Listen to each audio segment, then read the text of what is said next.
Чуден молк од собствениците на Велешка топилница. Повеќе од една година не кажуваат дали ќе ја рестартираат фабриката која ја купија. Молчи и првиот човек на топилницата Тони Димитриевски, кој денеска не успеа да се сокрие од камерите.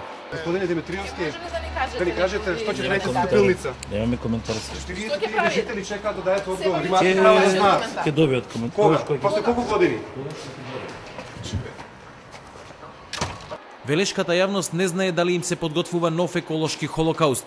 Во градот кружат разни шпекулации од тоа дека Метрутхем, фирмата која купи топилницата, веќе регрутира нови работници, до тоа дека фабриката почнала да се сече и продава како старо железо.